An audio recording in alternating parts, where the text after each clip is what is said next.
Hello दोस्तों। बहुत सारे बच्चों की क्वेरी रहती है कि वो लोग खुद से सेल्फ स्टडी करना चाहते हैं, तो कौन सी बुक्स हैं जिनका सहारा लिया जाए जिससे कि परीक्षा में सफलता मिले। तो मैंने तो मोस्टली कोचिंग की थी, तो कोचिंग के नोट्स अपने जो भी मेरे प्रयास रहे उसमें मैंने शामिल किया। लेकिन आज हमारे साथ हैं आकिब खान, IAS 2023, जिन्होंने अपनी पूरी जो तैयारी की थी तो वो सेल्फ स्टडी के थ्रू ही की थी।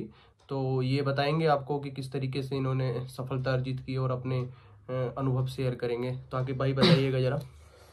हेलो। देखिए, तैयारी का कोई स्पेशल तरीका नहीं होता है।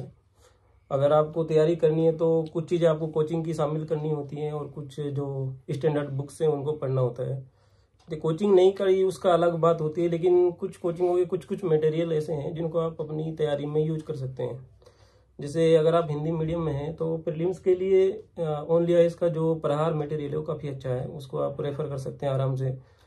इनफैक्ट मैं तो ये कहता हूँ कि लक्ष्मीकांत और स्पेक्ट्रम के अलावा आपको जो भी मैटर हिंदी में ना मिले तो आप डायरेक्ट ओनली आइज के प्रहार को आराम से रेफर कर सकते हैं। उसमें अच्छा मटेरियल है और बेसिक्स के साथ उन्होंने कवर किया है सारा का सारा। दूसरा ये है कि धर्मेंद्र झाकर भाई का अगर आपने नाम सुना हो तो उसके एथिक्स के नोट काफ़ी काफ़ी अच्छे हैं। मैंने अभी लास्ट अटेम्प्ट में उनको यूज किया था और काफ़ी अच्छे एग्जाम्पल्स भी उन्होंने शामिल किए हुए हैं। बाकी एग्जाम्पल तो आपको शामिल करनी ही है एथिक्स में, तो आप एथिक्स के लिए उसके नोट्सों को आराम से रेफर कर सकते हैं। और यूट्यूब पर देखिए CSET वगैरह की दिक्कत आती है तो भटनेरा इसकी वीडियोज हैं यूट्यूब पर, मैथ्स के लिए काफ़ी अच्छी हैं। और कुछ ऐसी चीज़ें हैं जो आपको लग रहा है कि आपके कॉन्सेप्ट कमज़ोर हैं, मान लो इकोनॉमिक्स आपको सेल्फ स्टडी से समझ नहीं आ रही है, तो आप जाइए आराम से यूट्यूब पे, आपको मतलब वीडियोज मिल जाएंगे, मृणाल के भी मिल जाएंगे हिंदी में और किसी और टीचर के मिल जाएंगे। बहुत अच्छी वीडियो है, किसी भी एक टीचर की वीडियो को आप रेफर करके अपने जो बेसिक कॉन्सेप्ट है उनको क्लियर कर सकते हैं। ऐसे ही एथिक्स को अगर आपको लग रहा है कि कुछ कुछ चीज़ें हैं जो टर्मिनोलॉजी आपके मतलब आपको लग रहा है कि कोई हो जो आपको पढ़ाए, तो उसके लिए भी धर्मेंद्र भाई की वीडियोज भी हैं। और इसके अलावा अगर आपको इंग्लिश में थोड़ा सा कंफर्टेबल हो तो पीयूष कुमार करके एक टीचर है, उसकी भी काफ़ी अच्छी वीडियोज हैं। किसी एक की रेफर कर लो, बस आपको इतना करना है कि आपका जो बेसिक कॉन्सेप्ट हैं वो क्लियर हो जाए।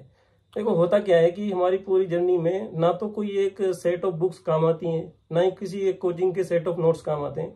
आपको पूरी पढ़ाई पर्सनलाइज करनी होती है। मतलब ये है कि जैसे मान लो कि आपको पॉलिटी करना है तो आपने लक्ष्मीकांत कर ली, ठीक है, लेकिन इकोनॉमी में हो सकता है आपको विवेक सिंह के नोट्स काम आ जाएं, हो सकता है किसी और टीचर के नोट्स काम आ जाएं, पर आपको अपने सोर्सेज का मल्टीप्लीकेशन नहीं करना।